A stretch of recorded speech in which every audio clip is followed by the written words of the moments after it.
So you're looking at buying an RC car, or maybe you've already got an electric one or a nitro one and you're thinking, should I buy a petrol one? This video is going to be aimed at people who haven't got any of them but want one, but they can't decide electric, nitro or petrol. So in my opinion, petrol is the easiest and the most simple one of all. The most expensive, but if you buy a second-hand one and you buy the right one, it can actually work out cheaper than the other ones. But if you're going to be buying brand new, petrol is probably, but then again you can buy really expensive electric and really expensive nitro. Petrol is the easiest, nitro is second easiest, electric is the most difficult and the longest preparation times. Petrol, all you've got a very simple petrol engine in there. There are different variations, Savage Octanes and other ones like that have small 15cc engines, which we are not really going to cover in this video. We're talking about the ones that have these strimmer type engines, 26cc, 30cc. You can get upgraded more, 50cc, 80cc, 100cc, but those are more the modified ones. We're talking general and basic for the beginner here.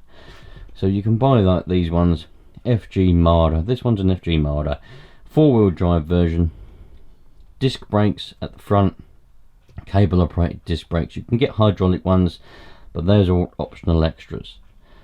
So we've got a 26 or 29, I can't remember. I think it's a 26cc petrol engine in this one, like you'd get in a strimmer or a chainsaw. No glow plug needed, nothing needed to start it. It will run off its own power because it's got points. Everything is enclosed in that engine. You don't need anything extra to start it. The only electrical power you need is a battery to power the servos and the receiver. That is it. You put ordinary petrol from the petrol station.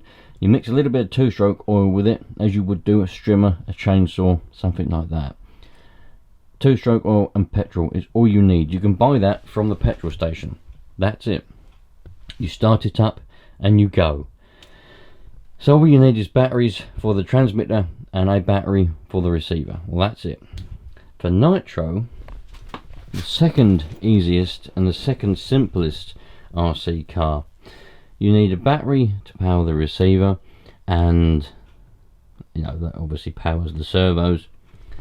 You then need a glow starter, which is this silver thing here that goes in the top of that engine, and you need to put that in every time you start it, and you take it out after it's running. This has a battery in it which has to be charged, so that's an extra battery that you need to think about charging. I forgot to mention as well, you probably see there my tuning screwdriver which I keep on that buggy. Petrol ones, they don't really need any adjustment to the carburetor from day one. They will run perfectly fine on the settings they come out the factory with forever. However, you will find that if you feel like it, and as you get a bit experienced with engines, you can tweak them slightly to get slightly more performance out of them, but they don't need to. They'll run fine at the factory. Nitro, pretty much the same, but 9 times out of 10 you will have to make small adjustments from the factory set carburetor settings to make them run any good. It's common practice, and you'll hear people all the time. The word tune, in fact, has lost its meaning, if you ask me, because if you spend any amount of time in the RC world when it comes to nitro, people overuse the word tune, and it bloody is lost all its meaning now. Tune, tune, tune, tune, tune is all you'll ever hear. But yes, you can get a nitro engine, and you can some companies are better at others at putting the factory settings at a decent place. They're set up at the factory to be ran in, so they're set quite rich most of the time. I have had some new engines that are incredibly lean for some reason. Doesn't matter, that's a different topic for a different day. They're set rich to be ran in, but you can keep running them at those settings. You don't have to adjust them. You won't have full power and full potential out of that engine at those factory settings because they're set rich for running in purposes. Excuse me. But you can run them at that if you want to. If you're unsure about how to adjust the carburetor, just leave it and you can run them at that until you get more confidence. A lot of people say you must tune it as soon as it's running, you must tune it. No, you must not. It will not do any damage to that engine leaving it at those factory settings. It'll just be slower than it could be. That's all. And obviously it'll use a bit more nitro than it would do if you was to tune it. Anyway, so for both of them you need a screwdriver, a flathead screwdriver, right? I keep my petrol ones, I keep the screwdriver on them because then I literally just don't have to go and find it. Nitro ones, I keep it in the tool bag. So screwdriver, a spanner there to take out the glow plug, because on nitro engines you will be taking the glow plug out slightly more often than you would be taking the spark plug out of a petrol engine. They do foul, and you take them out and you clean them with a wire brush and a bit of brake cleaner if you've got it. If not, just use a wire brush, give them a bit of a clean, put them back in, and that's it. So you may need a spanner for that, but not as often as nitro. Nitro, you will be taking that glow plug out, particularly if you're new and inexperienced. You'll be flooding that engine and you'll need to take it out when you flood it. Petrol engines, if you flood them, leave them to evaporate, or have the throttle wide open and pull the engine over and it will throttle the petrol out. You don't have to take the plug out if you flood it. Sometimes if you flood it too much, you will have to take the plug out, but we're getting off topic now. And if you want to know how to unflood or how to use a petrol RC car, put a comment in this video and I will make a separate video all about petrol RC cars. So you need a spanner, a glow starter, so you've got an extra battery for nitro. That's it. Both of these obviously have real engines. That's a real petrol engine, as you would find in a strimmer, a chainsaw, something of that nature. This is a smaller version. They're both two-stroke. Two-stroke? Bloody hell, that sounded weird. They're both two-stroke. So they're two-cycle, whatever you want to call it. They both have oil in the fuel. This has nitro fuel, so you buy it in a bottle, such as that one over there, already mixed up. You just put it in the tank. This one, you have to mix the oil with the petrol that you've bought from the petrol station. If you're familiar with strimmers, head strimmers, chainsaws, you will know exactly how to run one of these. You won't need to worry or learn anything new.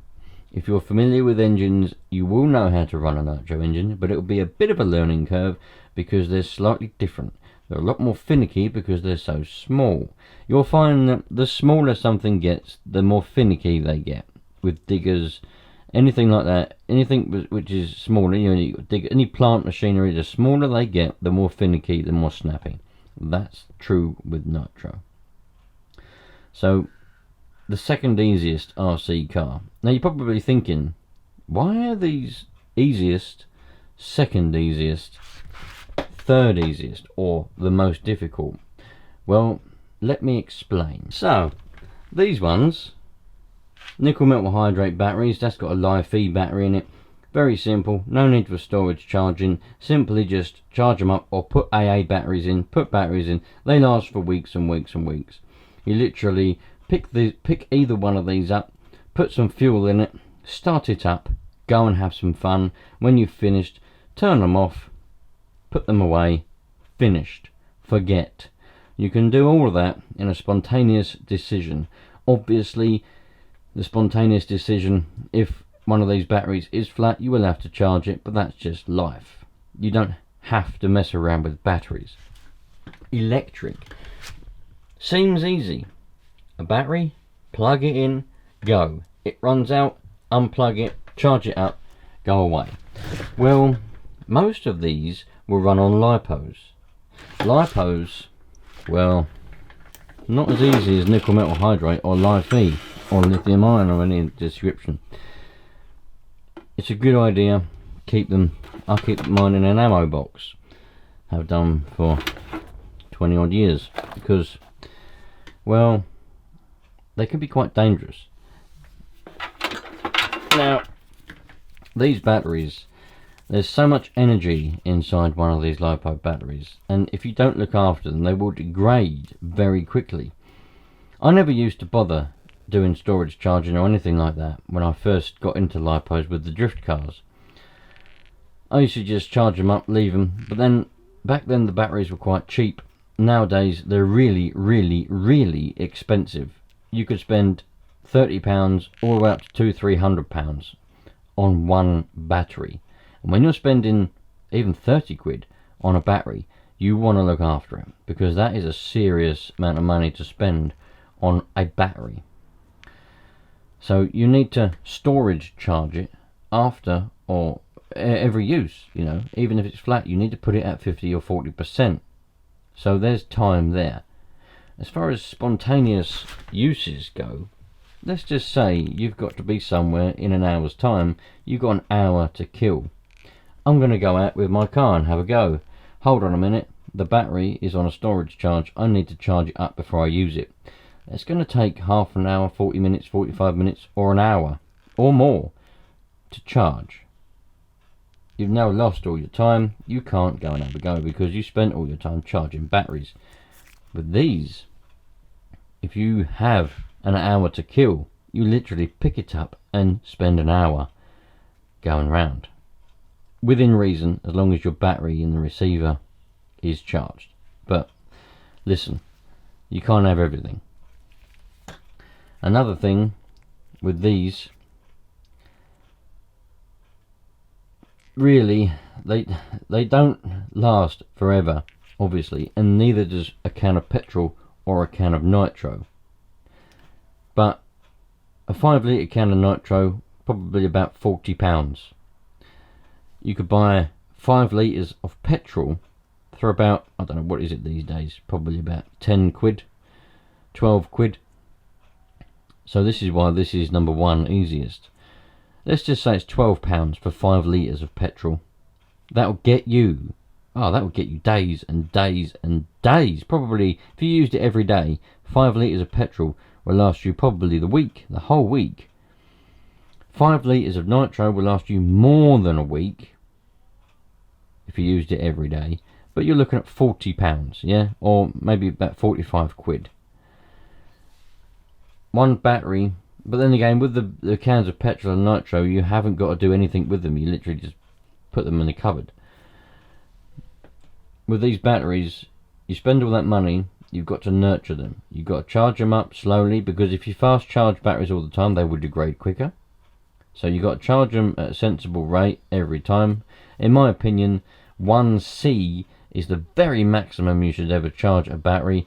I always charge mine at less than 1C, because I want to look after them these days at the prices of them. You've got to storage charge them after every use. You've got, you know, there's a load more maintenance that comes with electric. Not necessarily the car itself, but the batteries, really. So that's why I put electric at the most annoying and the most difficult. Because although you haven't really got to learn about engines, you've got to maintain them, and there's no spontaneousness unless you don't treat your batteries properly. If you don't want to storage charge them and you leave them charged up all the time, then electric's for you. Go for it.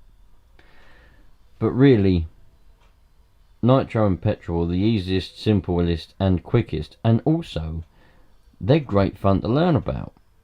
You've got to learn new things. Whereas if you've got electric, you're not really learning anything. You're plugging a battery into charge, you're putting it in the car, you're going and have a go. It's flat, oh well, chuck it all in the cupboard, bye bye.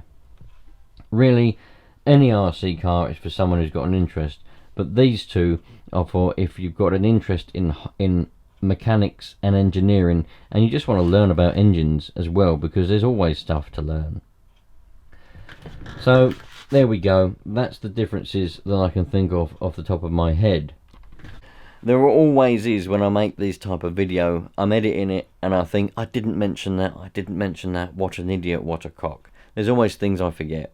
I think I've covered most things within the simplistic range. There's more to talk about, but we will start to go off topic and we'll start to go way out there. So that might be for another video. If there's anything that I've missed or something you've thought about or something else, put it in the comments and I'll gather them up and make an extension video about it all. But in a nutshell, I think I've explained the differences between petrol, nitro and electric, and the reasons why I put them in the order that I put them in. Electric is a lot more difficult and time consuming than nitro and petrol. Petrol is simple, put petrol in, one battery, or two if you count the transmitter, and go. Nitro, you got an extra battery to charge without being the glow starter, but you just put fuel in it, you go. Electric, you have to mess around charging batteries, looking after batteries, blah blah blah, as well as the maintenance of the car. The spontaneousness is not there. Thanks for watching. Catch you later on. Again, comment anything if you agree or disagree. Every comment's a good comment. See you later.